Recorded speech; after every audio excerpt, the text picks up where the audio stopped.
Hola. Hola. Hola, ¿qué tal? Buenas noches, ¿nos escuchan?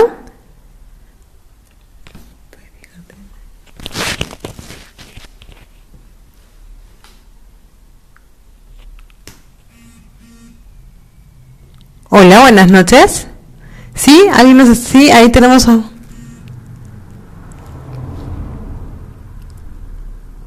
Hola. Buenas noches. A ver, mi nombre es Shirley Taipe. Sí, genial. Buenas noches, María Esther, buenas noches.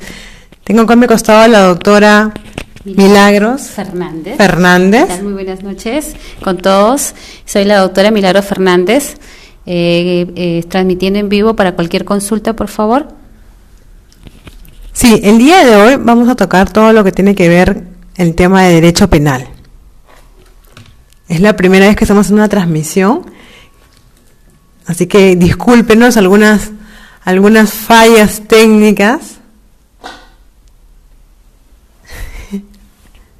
Ok, la temática va a ser la siguiente, la dinámica. Ok, gracias Carlita. La dinámica va a ser la siguiente, ustedes van a poder dejar sus preguntas ahí en el muro y yo le voy haciendo las preguntas a la doctora para que ella responda. Así es. Cualquier duda, cualquier consulta, por favor, hagan desde ya sus consultas para poder absolverlas y que esté a las expectativas de todos, ¿no? Mientras esperamos las preguntas, ¿qué tal si nos vas comentando un poquito, Milagro, sobre cómo el derecho penal puede influenciar o en qué parte de nuestras vidas de manera cotidiana lo tenemos? Bien, en realidad lo que es el derecho penal son derechos, son bienes jurídicos que protege el Estado, ¿no? Es por eso que son cuando somos mayores de edad y infringimos unas normas, por ejemplo, los derechos protegidos es derecho a la vida, ¿no? Derecho a la salud, a la integridad física y obviamente también hay otros derechos que van el patrimonio, por ejemplo, que protege el patrimonio, por ejemplo, cuando estamos ante un delito de robo agravado o un delito de hurto. ¿Qué diferencia, ¿no? Qué bueno que lo mencionas, Mili. ¿Qué diferencia hay entre un hurto y un robo? Bien, es muy buena tu pregunta. Miren, en lo que es el hurto y el robo, no, si bien es cierto hay una gran diferencia, el Código Penal lo recoge y efectivamente determina el hurto agravado y el robo agravado. No es la diferencia en la violencia que se ejerce contra la persona, no, por ejemplo en este caso contra la víctima. Entonces estamos hablando ante un robo agravado cuando se utiliza la violencia o la amenaza, lo dice y lo establece el Código Penal, artículo tipo base 188 y 189 del Código Penal. Y estos son delitos que son los delitos contra el patrimonio, como le decía, ¿no? Y hay delitos contra la vida, el cuerpo y la salud. El hurto, por ejemplo, ¿cómo se tipifica? Bien, el hurto está como tipo base en el artículo 185 y el hurto agravado, o lo que es sus agravantes, está en el artículo 186 del Código Penal. Y la diferencia entre ambos, como lo dije anteriormente, es la violencia o la amenaza que se ejerce contra la víctima, ¿no? Los agraviados. Es por eso a veces cuando decimos, pero ¿por qué lo dejaron salir? Lo llevan a la comisaría y lo dejan salir y responsabilizan mucho a lo que es la policía, el Ministerio Público, ¿no?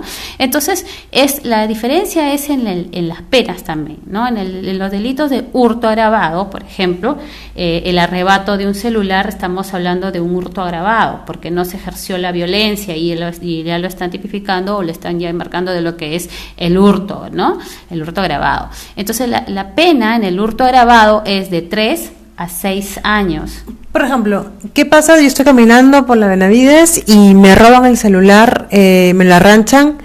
¿Yo qué hago? ¿A dónde voy? ¿A la policía? ¿El serenazgo? ¿Es lo mismo? Bien, a ver, si somos víctimas, de un delito así, inmediatamente acudimos a las autoridades competentes. Si está el serenazgo, obviamente que te va a prestar la ayuda, ¿no? Pero tienes que ir a la comisaría a sentar tu denuncia para que se pueda ejercer los trámites correspondientes y les den cuenta al Ministerio Público, porque una vez conocido el delito, la policía tiene la obligación de dar cuenta al Ministerio Público, y ya con la implementación, ya al 100%, que es el Código Procesal Penal aquí en Lima, porque ya a nivel nacional ya se ha implementado y aquí falta al 100%, faltaría en Lima. Entonces ya el Ministerio Público ejerce. La situación es que también, a ver, si es que pasa un hecho así, ¿no? Es identificar al actor, ¿no? O sea, al que te arrebató, ¿no?, de tu patrimonio. ¿Por un celular puede ir preso? A ver, porque hay el tema de cuantías. Claro, a ver, con respecto a un celular es la forma, ¿no? Por ejemplo, si te arrebató el celular, ¿no? Y no hubo ninguna violencia, no se ejerció la violencia o la lesión. Claro, la violencia es la lesión que te causó. Por ejemplo, si al momento de arrebatarte el celular o tu cartera o cualquiera objeto que sea de tu patrimonio, entonces viene el forcejeo, ¿no? Y la víctima cae al piso, y entonces en el ámbito del forcejeo el delincuente, digámoslo así, empieza a arrastrarte, entonces ya está ejerciendo la fuerza, la violencia, y te está causando una lesión. Entonces ahí estamos ante un delito de robo agravado, ¿no? Porque ya te causó una lesión, ya ejerció la violencia para poder apropiarse del patrimonio que es tu celular, del celular del que tenías. Entonces, esto se determina con un certificado médico legal que la policía tiene que entregarte un oficio y pasar por el médico legista, y que, ojo, el médico legista tiene que determinar específicamente las lesiones de la víctima, ¿no? Y obviamente, si es que las personas pues logran capturar a esta persona al que te causó el agravio, entonces se lleva a la comisaría para que pueda iniciar el proceso que corresponde. Entonces ahí estamos ya ante un delito, ante una flagrancia, o sea, un delito que se pudo capturar al delincuente, y queda la responsabilidad definitivamente del Ministerio Público de que pueda ejercer pues ya sus funciones como debe ser dentro del marco legal, ¿no? Sí, mira, acá tenemos una pregunta de Fanny Bellido, que nos dice: quiero saber cuánto es lo que demora, es un tema de derecho de familia, ¿cuánto demora un juicio de filiación o reconocimiento de paternidad? Bien, ¿cómo...? No podemos determinar, ¿no? Bueno, en realidad no se puede determinar cuánto es lo que demora, a veces por lo que es la carga procesal que tienen los juzgados, ¿no? Pero a ver, un ejemplo, lo más rápido que por experiencia he tenido, filiación puede durar entre mínimo 6 meses y máximo 1 año. Es lo más rápido que hasta el momento he tenido aquí en Lima, es lo más rápido, ¿no? ¿Por qué vía? Es el juzgado de paz letrado, ¿no? Claro, una afiliación, pides el reconocimiento de paternidad para poder solicitar los alimentos. Entonces el juzgado de paz letrado, en este caso, lo determina, corre traslado, o sea, le pone de conocimiento a la otra parte, ¿no? En este caso sería el demandado, para poder ejercer su derecho de defensa. Porque así como tenemos el derecho de la tutela, o es decir, de poder demandar y exigir que se cumpla un derecho, entonces la otra parte también creo que no, hay una parte, creo que no nos han escuchado, que se nos fue la conexión con internet. Claro, repito, lo que pasa es de que una vez interpuesta la demanda, ¿no?, el juez tiene que correrle traslado a la otra parte para que pueda ejercer su derecho de defensa. Así es. A ver, nos dice. Entonces, nos comentas que los plazos pueden ser entre 6 a 1 año. O sea, eso es la experiencia. Si es que no hay huelga y si es que no hay mucha carga procesal también, ¿no? Así es.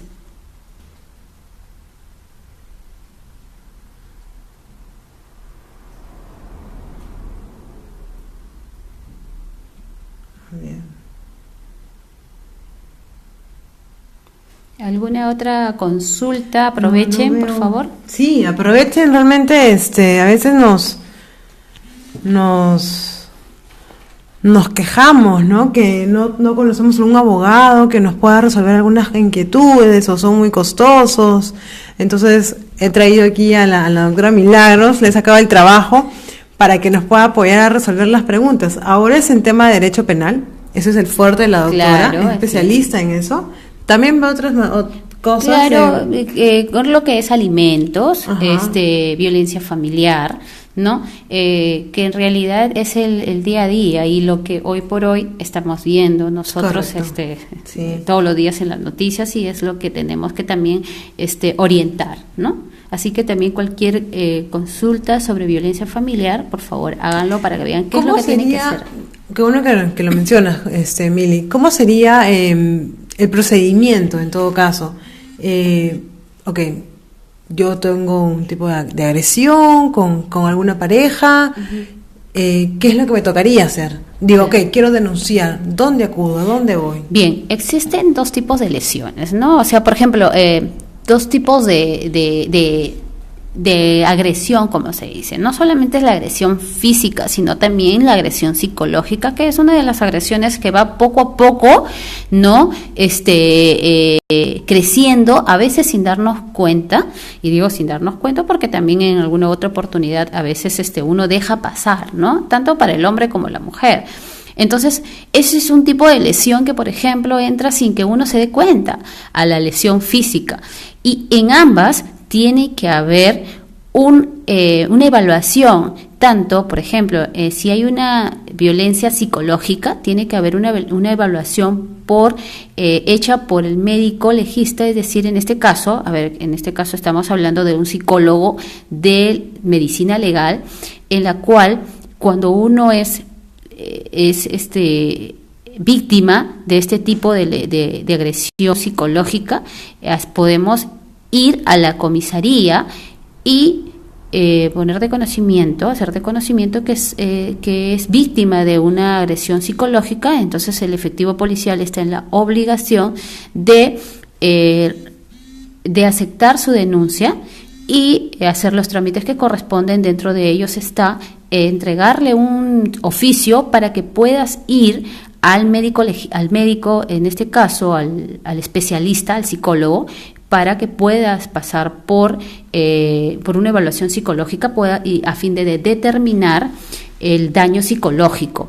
Eso es con el respecto a la violencia psicológica. Y con respecto a la violencia física, es el mismo trámite y acudir al médico legista para poder determinar las lesiones en las cuales fueron víctimas por su pareja, ¿no?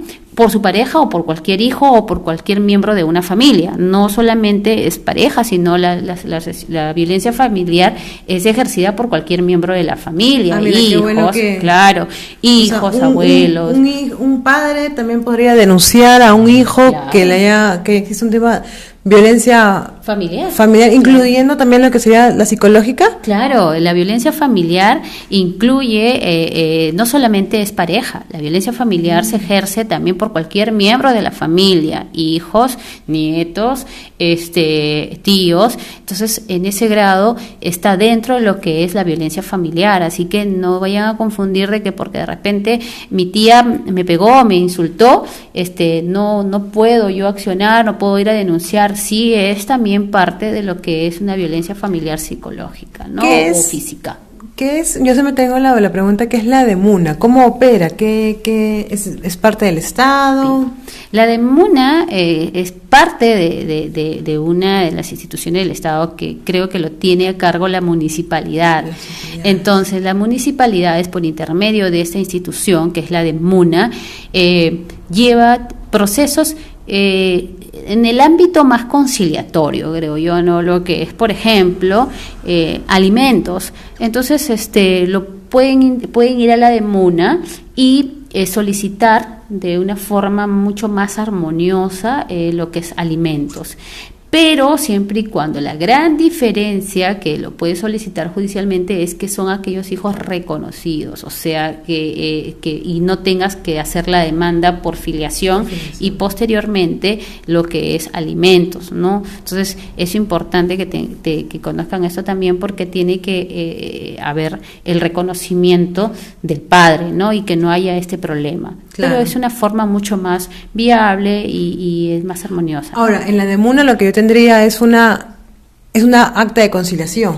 Es un acuerdo, es un acuerdo, ¿no? Pero que si bien es cierto, cuando no cumplen, ¿no? Esto va, pues, sirve como prueba para poder iniciar ya posteriormente judicialmente un proceso ya de alimentos y que determine un juez, porque en caso de incumplimiento o en caso cuando ya se haya fijado un monto de alimentos, esto en el caso de incumplimiento y al transcurrir los meses puede solicitar lo que es una liquidación de alimentos.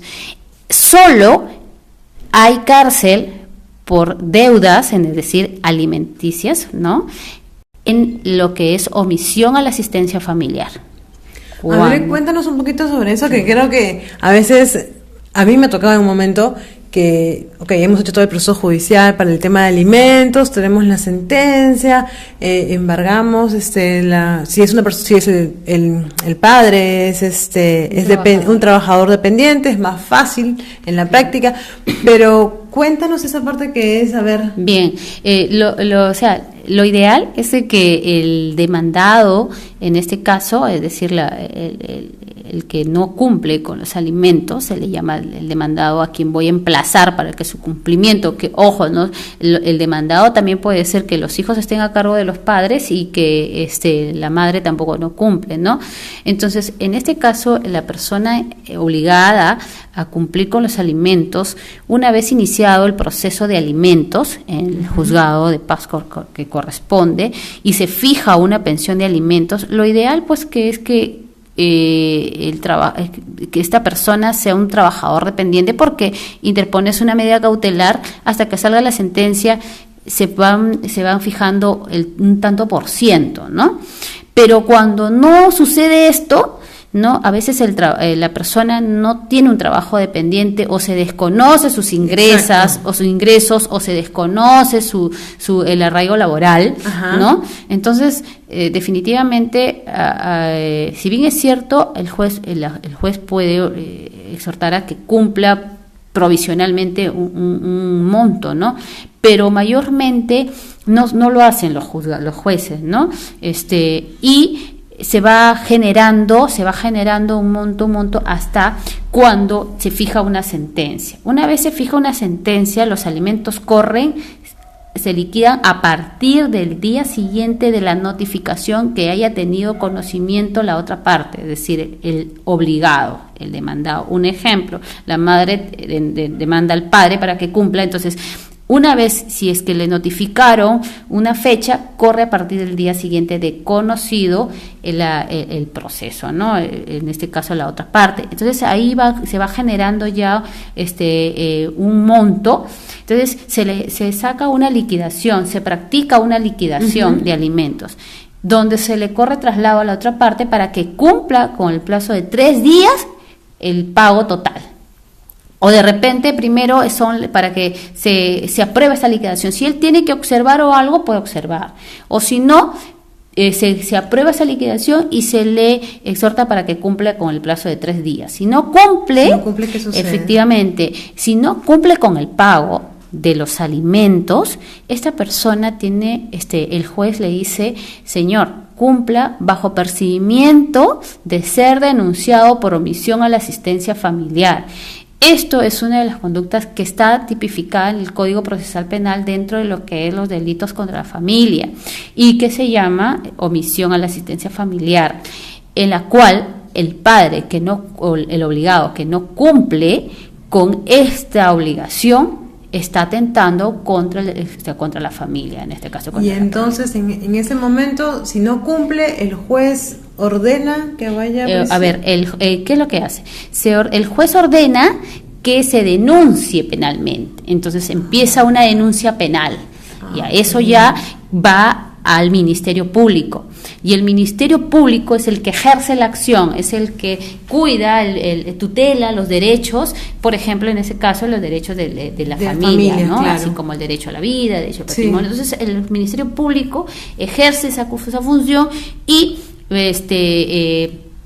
va a iniciar su proceso y se puede judicializar. Como que no, porque esta persona puede, etapa de investigación, porque va a haber una etapa de investigación y una etapa de juzgamiento. En la etapa de investigación puede el señor cancelar, o en su defecto, en la etapa de juzgamiento, puede que, si no cancela, se puede dar un internamiento al penal, ¿no? O en su defecto, si cancelara la liquidación total de la deuda, ¿no? Se puede dar una pena suspendida o una reserva de fallo. Ya eso determinaría ya un proceso para la parte penal, que es para omisión. ¿Cuánto tiempo dura? Bueno, si es que no se presenta esta persona, sí, un año, ¿no? Porque también es por cuestión de carga procesal. Sí, eso lo tenemos claro los abogados. Pero si es que esta persona nunca se presenta, se te va a tener que ordenar su captura, su ubicación y captura. Entonces esta persona en cualquier momento puede estar transitando y al tener la orden de captura, pues lo capturan y lo llevan al juzgado para que pueda asumir su proceso judicial y ahí pues determinar su situación jurídica, ¿no? Acá nos pregunta Fania, nos dice, ¿qué pasa si el padre no pasa pensión porque según él no tiene trabajo? Bueno, un trabajo fijo, un poco lo que bien, señores, a ver, existen necesidad las necesidades del menor y las posibilidades del demandado. El hecho de que no tenga un trabajo fijo, el hecho de que de repente no trabaje, eso no significa de que no tenga obligación de prestar alimentos. No tiene la obligación de prestar alimentos, porque desde que uno ya es padre, ya uno sabe y se te responsabiliza y uno tiene que, entonces cómo yo me voy cómo voy a sobrevivir, ¿no? Entonces tengo que trabajar, ¿no? Tengo buena salud, me encuentro en las condiciones físicas y mentales para poder trabajar. Que yo no quiera trabajar, o que de repente por ahí digo yo no tengo trabajo conocido, pero a veces mucha gente tiene el trabajo a nombre de otra persona, sí, ¿no? Y eso lo sabemos bien. Y digo, no, yo no tengo trabajo, yo no tengo nada a mi nombre, ¿no? Y eso no quiere decir de que porque no tenga nada a su nombre, esta persona no tenga la responsabilidad de acudir con una pensión y una obligación contra los hijos, ¿no? Correcto. Así es. Entonces, igual, se tiene que fijar una pensión. Claro, yo creo, y aparte, Fania, ¿qué podrías hacer? Pues iniciar el proceso de alimentos de todas maneras, claro. Por más que te digan que no tenga un trabajo fijo o que no esté ganando lo suficiente, igual iniciarlo, porque al final y al cabo, con esta modificatoria, tú puedes iniciar un proceso penal y llevarlo hasta la cárcel.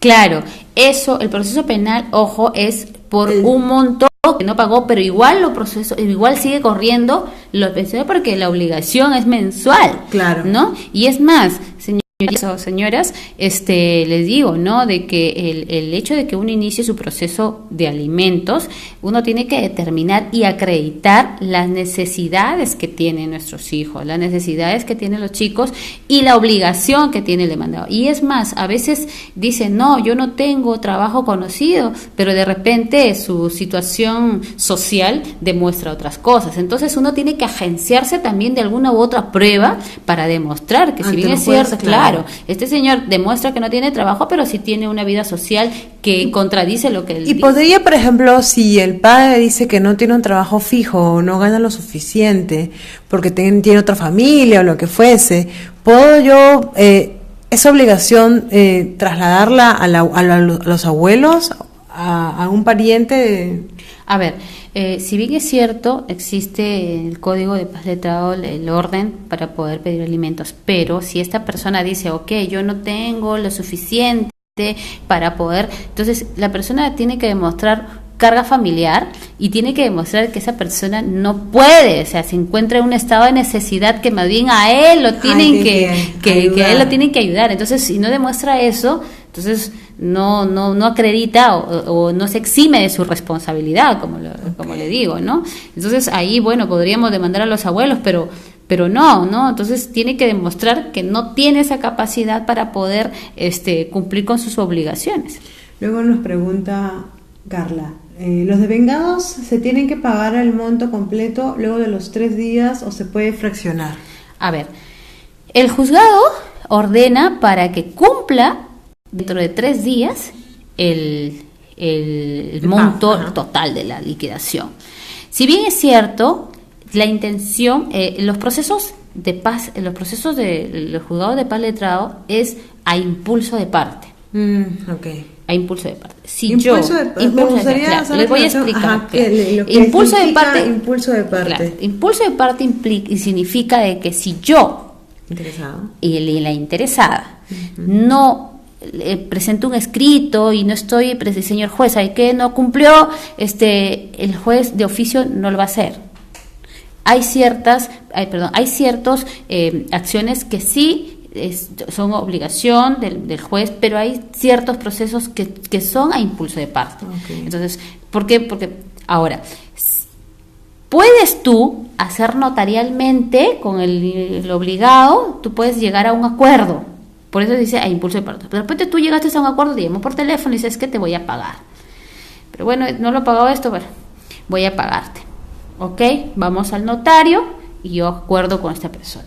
Esa conciliación que tú has hecho con esta persona, con el demandado, con el que te debe y que tú crees que te va a pagar, lo puedes hacer mediante notario, porque las palabras se los lleva el viento. Correcto. Siempre aconsejo a los Así clientes. Es. Papelito manda.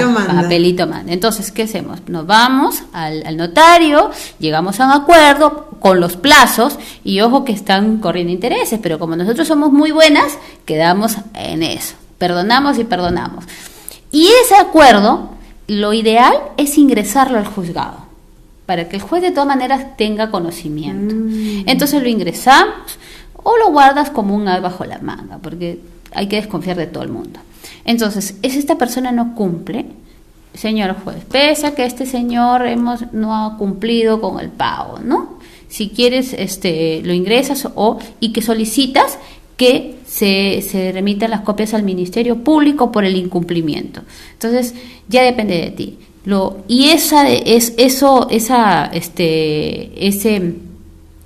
Ese apercibimiento, ¿no?, que lo ha tenido, ya va a manos pues del Ministerio Público. Tú puedes ahí en el Ministerio Público también puedes llegar a un acuerdo, introducir un acta de conciliación, porque llegas a un principio de oportunidad. Entonces, principio de oportunidad quiere decir, te vamos a dar la oportunidad de que no te pueda generar un antecedente penal, de que no puedas asumir un proceso penal si es que cumples aquí, y si puedes llegar a cumplir ahí, si no has podido cumplir con una conciliación en el juzgado de paz letrado, ¿cómo vas a cumplir acá? Entonces ya depende de cada uno cuántas veces nos mienten por el cumplimiento, ¿no? Entonces ahí ya es un tirijale, una negociación.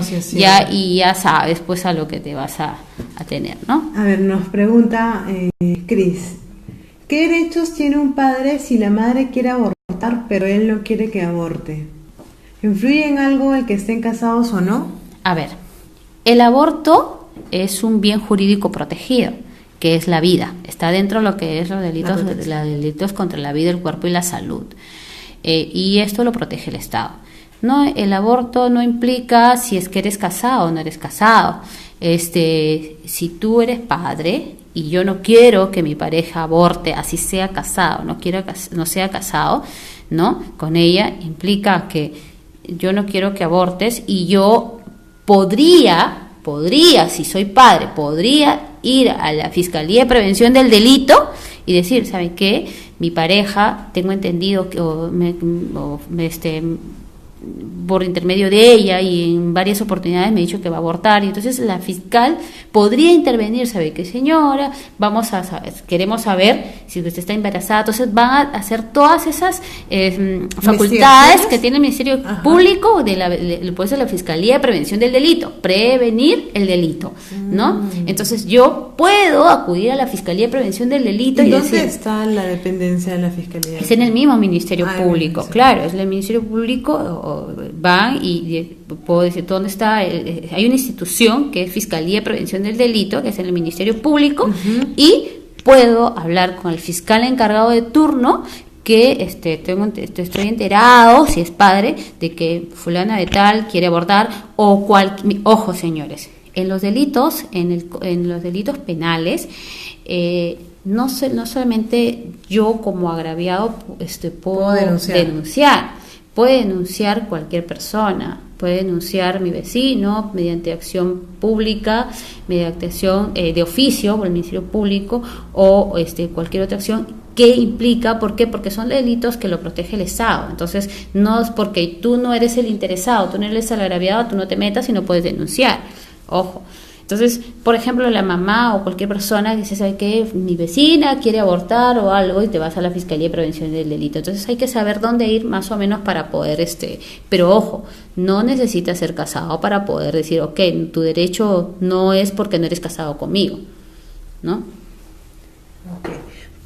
Creo que no recuerdo si a Carla le respondimos la parte en que los devengados los puedo fraccionar. Sí. O sea, tú los puedes fraccionar, pero como te dije, Carla, de que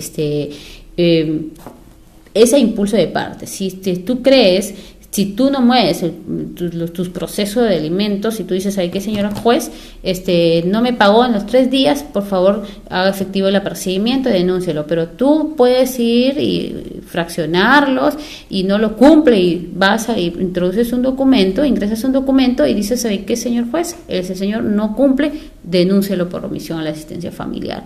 Es más, esos devengados, una vez denunciados, también puedes conciliar. La conciliación lo puedes hacer extrajudicial, o lo puedes hacer un acuerdo un acuerdo en el Ministerio Público, ¿no? Un acuerdo de principio de oportunidad, para que esta persona también se comprometa, ¿no? En ese acuerdo a cumplir con los pagos de alimentos o los devengados, y que también lo puedes fraccionar, ¿no?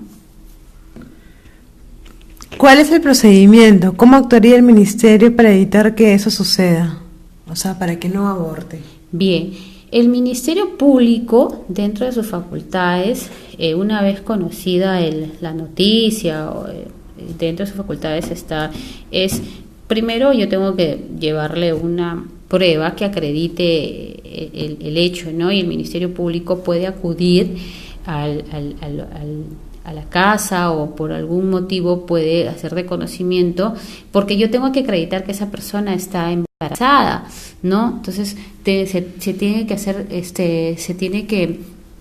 hacer cualquier acto que acredite, ¿no? el embarazo, la existencia o la preexistencia de ese bien jurídico. Por ejemplo, en este caso, la existencia que efectivamente determine que esa persona esté embarazada. Una de ellas puede ser que el Ministerio Público vaya, ¿no? Y a la casa o donde esté esta persona, y pueda acreditar el estado o la gestación de la madre, ¿no? Okay. Sí. Me preguntaban por interno, por inbox, ¿cómo hago para conectarme? Muy fácilmente, es a través de la página de Mujer Exitosa, en el buscador @Mujer Exitosa, y vamos a poder responder. Estamos en vivo, vamos a estar hasta las 8:30 respondiendo todas las preguntas. Yo ahora estoy buscando las preguntas que han hecho por inbox para que sean absueltas ahora en vivo por la doctora. Comentaste un poco, Milagros, mientras voy buscando aquí las preguntas, que habían delitos contra la familia. Claro. ¿Qué otros delitos? A ver. Perdón.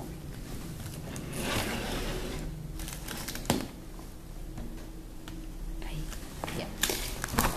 En lo que es los delitos contra la familia, El artículo 149 del Código Penal tipifica los delitos de lo que es omisión a la asistencia familiar, ¿no? Y lo que es abandono de mujer en estado de gestación es también parte de lo que es los delitos contra la familia.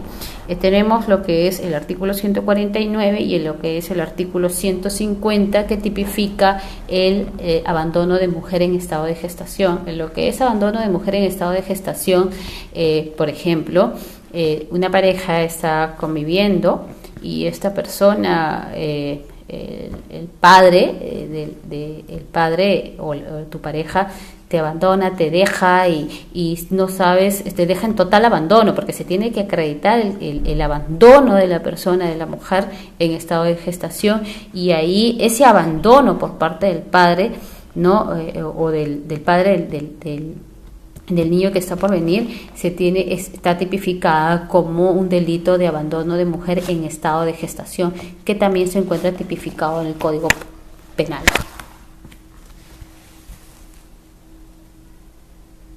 ¿Alguna otra pregunta? Aproveche.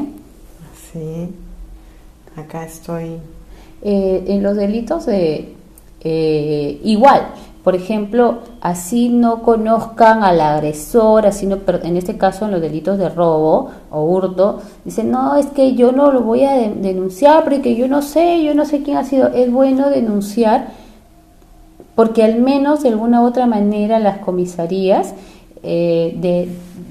van a determinar cuál es el grado de peligrosidad o las estadísticas, ¿no?, que hay con respecto a los delitos de robo agravado, los delitos contra el patrimonio. Entonces eso hace como que las comisarías tengan una mayor eficacia en lo que es sus funciones y van a tener que estar patrullando. Entonces igual así sepan o no sepan o puedan identificar a su agresor, ¿no?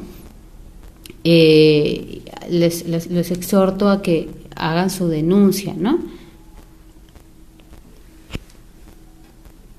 Igual quiero comentarles que este domingo estamos realizando nuestro 5º taller, si es que no me... sí, sobre manejo de emociones con la especialista, la coach Carla, acá está ahí, con la coach Carla Núñez. Ella nos está dando este domingo un taller sobre gestión de emociones.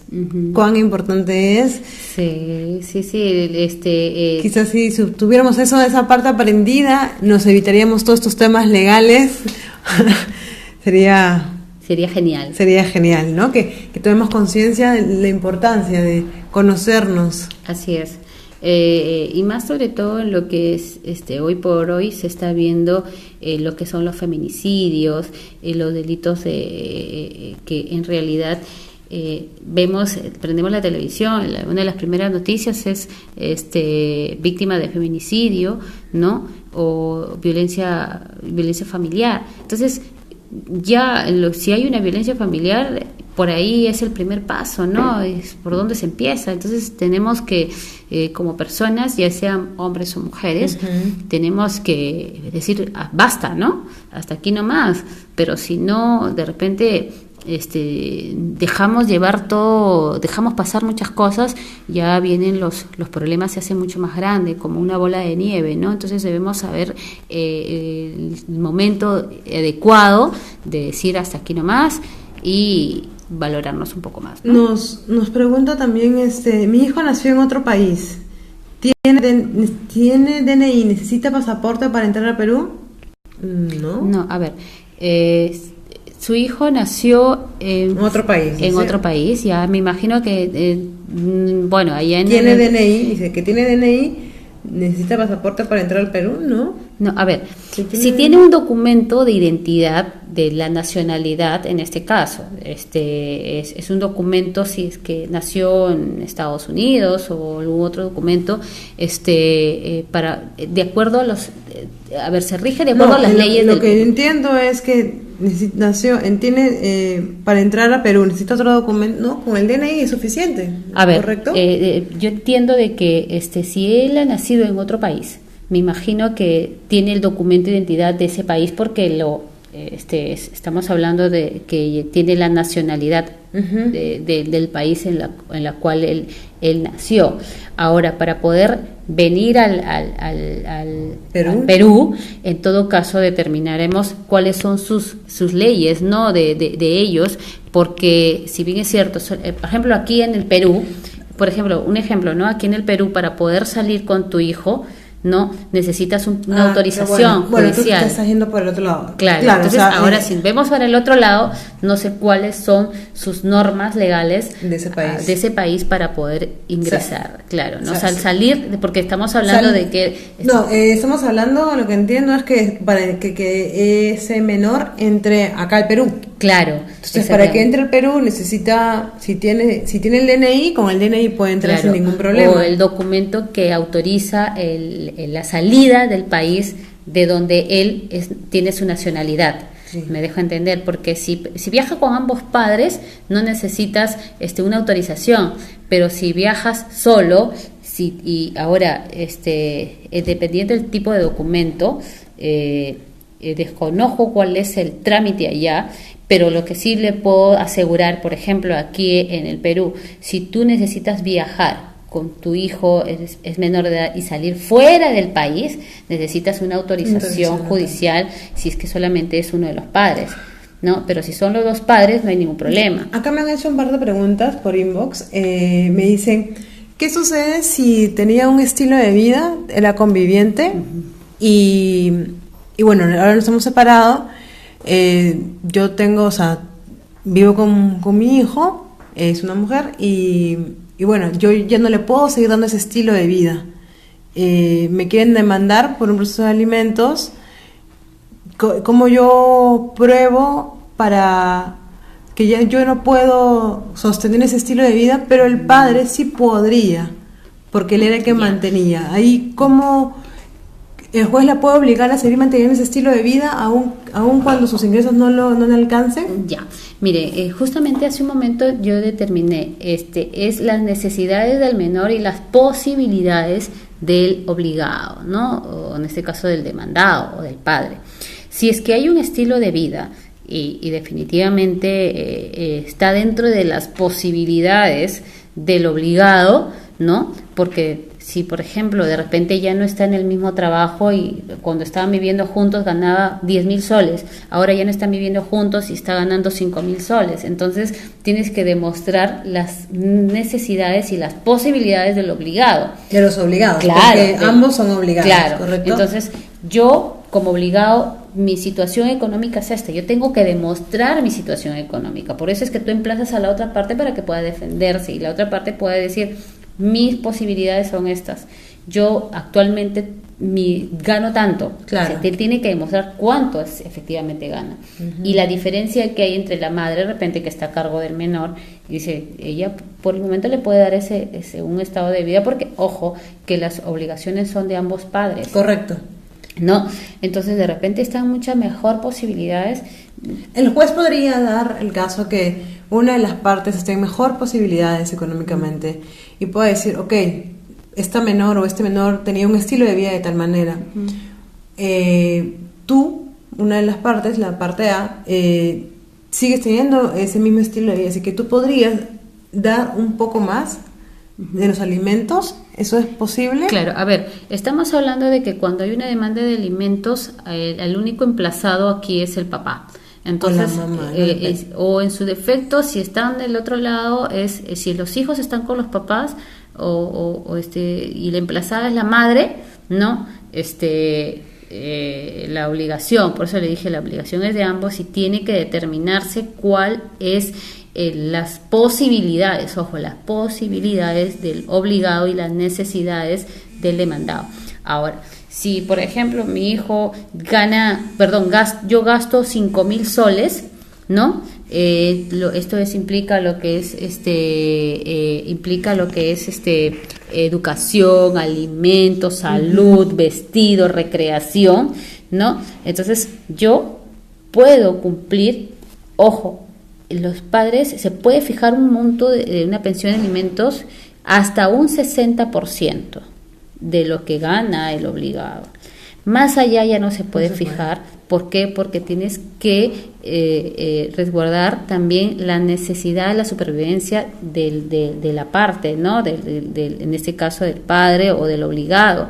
Entonces, ¿cómo podría subsistir también esta persona si le van a descontar más de lo que gana, ¿no? Entonces, igual. Entonces la pensión no puede ser más, disculpen para que quede claro, no puede ser más del 60% de mis ingresos. Claro, no se puede fijar más del 60%. Ahora, si yo en el transcurso, se fija una pensión, ok señor, por el momento esto está así, bueno, se va a fijar el tanto por ciento, o una pensión fija. Mañana más tarde esta persona de repente mejora. Claro. Yo puedo pedir aumento de alimentos. Entonces, así se va graduando y se va ejerciendo el derecho que le corresponde. Otra pregunta también que nos hacen es, ¿cuánto tiempo toma una demanda de alimentos vía exhorto? El papá vive afuera. Bien. A ver, dependiendo si es en el extranjero. En el extranjero. A ver, yo he tenido un proceso de alimentos fuera y la verdad 3-4 años. ¿Qué pasa? Es que también me vuelve a comentar porque que a veces no sabes dónde vive esta persona, porque se figura una dirección. Correcto, en tal y a las finales cuando se llega el exhorto dicen no vive ahí, se devuelve. Entonces ese es un gasto porque se paga un derecho. ¿Quién asume ese gasto? Mire, se supone que los alimentos es gratuito, ¿no? Claro, es libre de tasas. Claro, entonces al enviar un exhorto se hace por intermedio de la presidencia y todos los procedimientos que es, porque estamos hablando de ir a mandarlo al embajado, al cónsul para que pueda notificar, pero tienes que estar seguro de que efectivamente esa persona vive ahí, ¿no? Porque a veces lo devuelven después de 6 meses, 5 meses. ¿Qué pasa si en ese tiempo lo devolvieron y no ha habido la persona? ¿Qué puedo hacer? Ya tengo 2 años de proceso de alimentos, me dicen. ¿Qué puedo hacer? Porque me cuenta también que para esta persona le es difícil encontrar un colegio para su menor, porque le piden que esté la autorización de ambos padres. En los colegios que ya he ido para buscar... para empezar... muy raro de que para poder matricular a un hijo o a tus hijos tenga la autorización de ambos padres, o sea, ahí sí no es muy así. Raro, no es así, o sea, no te van a condicionar porque en todo caso estarían discriminando, porque habemos muchos padres que somos madres solteras o los padres solteros, ¿no? Entonces tú no te puedes condicionar a que tiene que tener la autorización de ambos padres, ¿no? Entonces me parece que es un tema ya se puede accionar por otro lado, exactamente, ¿no? Y de copia ante el centro educativo que por más en Indecopy porque también, claro, porque es mucho más rápido, porque definitivamente no te pueden condicionar, porque la educación es primordial, ¿no? Y no te pueden condicionar a que tienes que tener la autorización de ambos padres para que puedas matricular a tus hijos. Perfecto. ¿Respondían las preguntas? Ya estamos por finalizar la transmisión. Es la primera transmisión que estamos realizando. Un poco este es un espacio que hemos querido crear para que la gente tenga una cercanía, para que sus preguntas, sus dudas legales sean absueltas de manera rápida, ágil y que bueno, yo como siempre digo, ¿no? El conocimiento te permite saber cómo actuar, ¿no? Y también es cierto, no sé si tú concuerdas a lo que te voy a decir, es a veces mejor un mal arreglo que irme a un proceso judicial.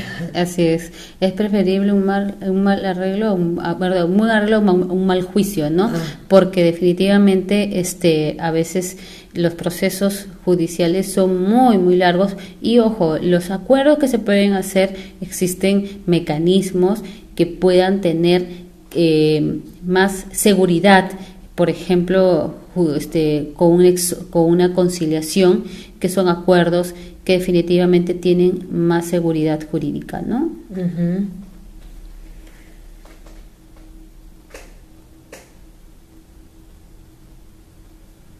Mira, acá la última pregunta para irnos.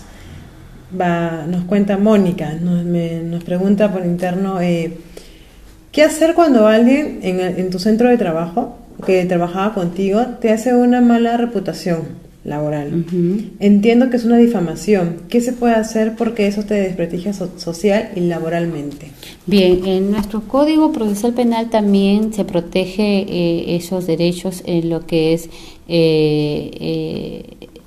estamos hablando de que hay una difamación o en su defecto hay una calumnia, porque te está calumniando de un hecho que no es cierto, ¿no? Y lo está difamando, o sea, lo está divulgando, lo está difamando y lo puedes hacer en tu denuncia, o sea, tu querella, ¿no? Puedes querellar a esta persona por calumnia, o sea, presentar tu querella por este agravio, porque definitivamente te está menoscabando con respecto a tu reputación y que definitivamente te está creando de repente inconvenientes laborales y sobre todo malestar emocional, ¿no? Entonces tú puedes ejercer tu derecho, puedes querellar a esta persona, ¿no? Cris, sí, no te respondimos, discúlpanos.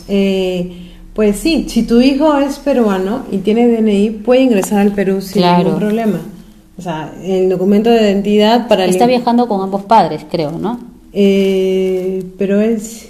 Dice, sí, con ambos padres, sí. Claro, a ver, estamos hablando si le dan su DNI, claro, no es el Estado te está entregando tu nacionalidad, y no te puede impedir el ingreso. Claro, ahora si nosotros, por ejemplo, queremos salir del país, te piden un pasaporte, porque el pasaporte sirve para poder determinar en cuestiones de migraciones. ¿No? Es un instrumento que sirve para poder verificar o controlar el ingreso y salida del país.